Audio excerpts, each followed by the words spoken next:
తెలంగాణ మంత్రి కొండ సురేఖకు కాంగ్రెస్ పార్టీలోనూ మద్దతు కరువైందా?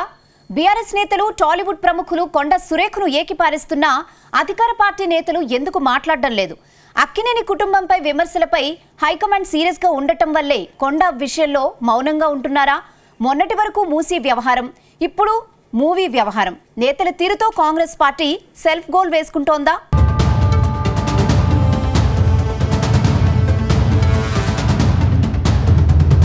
తెలంగాణ మంత్రి కొండ సురేఖ ఒంటరినట్టుగా కనిపిస్తోంది. నోరు జారిన కొండ సురేఖ పీకెల్లోతు కష్టాలు పడినట్టుగా ప్రచారం జరుగుతోంది. కేటీఆర్ను టార్గెట్ చేసే క్రమంలో సమంతతో పాటు అక్కినేని నాగార్జునపై వివాదాస్పద వ్యాఖ్యలు చేశారు సురేఖ. సమంత విడాకులకు కేటీఆర్ కారణమన్న కొండ కామెంట్లు తీవ్ర దుమారం రేపుతూ ఉన్నాయి. బీఆర్ఎస్ నేతలతో పాటు సినీ ఇండస్ట్రీ ప్రముఖులంతా కొండను ఏకిపారేస్తూ ఉన్నారు.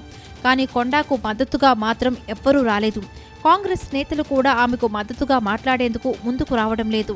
హైకమాండ్ సీరియస్ గా ఉండడం వల్లే కొండా విషయంలో కాంగ్రెస్ నేతలు సైలెంట్ గా ఉన్నారని తెలుస్తోంది.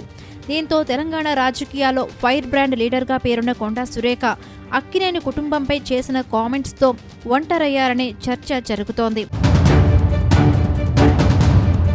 వాస్తవానికి బీఆర్ఎస్ సోషల్ మీడియాలో జరిగిన వికృత పోస్టింగ్లతో కొండా సురేఖ బాధితురాలుగా ఉన్నారు.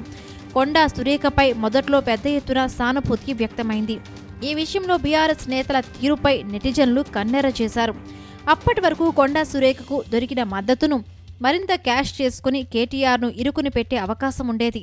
కానీ ఈ విషయంలో అంది వచ్చిన అవకాశాన్ని కాళ్లదన్నుకున్నారు కొండా సురేఖ. విషయాన్ని సైడ్ ట్రాక్ చేసి సంబంధం లేని విషయాలను ప్రస్తావించి బాధితురాలు కాస్త భ్రష్టురాలుగా మిగిలిపోయారనే అభిప్రాయం వ్యక్తమవుతోంది. అసలు ఈ ఎపిసోడ్లో కేటీఆర్ ఇరుకున పడే ప్రమాదం ఉన్నా దానిని తప్పించింది కొండా సురేఖేనని కాంగ్రెస్ పార్టీ నేతలు కూడా తెగ చర్చించుకున్నట్టుగా టాక్ వినిపిస్తోంది.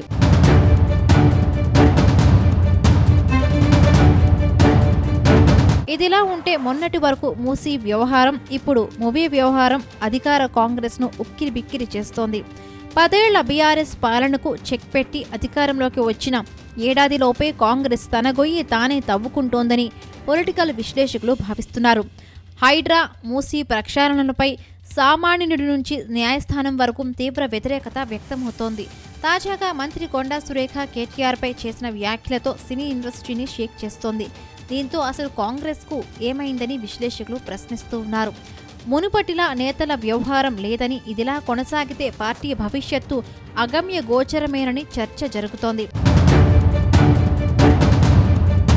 మరొకవైపు కాంగ్రెస్ పార్టీకి నాగార్జున ఫ్యామిలీయే ఎందుకు టార్గెట్ చేసిందనే చర్చ సైతం జరుగుతోంది.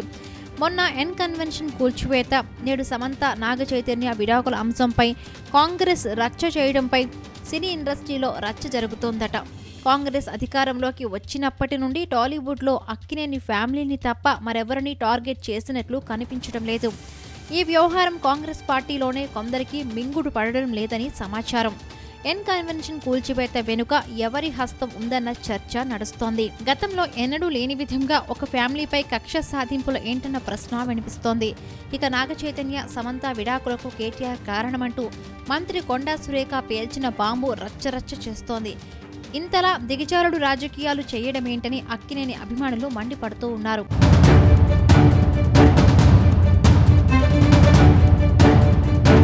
మొత్తంగా కేటీఆర్ను విమర్శించేందుకే భావోద్వేగంతో ఈ వ్యాఖ్యలు చేశారని కొండా సురేఖ వివరణ ఇచ్చుకున్నారు. తన వ్యాఖ్యలను ఉపసంహరించుకున్నట్లుగా కూడా ప్రకటించారు. ప్రత్యర్థిని ఢీకొట్టాలంటే భావోద్వేగంతో అసలు అయ్యే పని కాదని కొండా సురేఖ ఘటనతో స్పష్టమైందని పొలిటికల్ పరిశీలకులు అభిప్రాయపడుతున్నారు. అయితే భావోద్వేగం సానుభూతి తెచ్చిపెట్టేలా ఉండాలి. లేదంటే ఇన్నాళ్లు సంపాదించుకున్న పేరు, ప్రతిష్టను ఒక్క డైలాగుతో పోవడం ఖాయమంటున్నారు.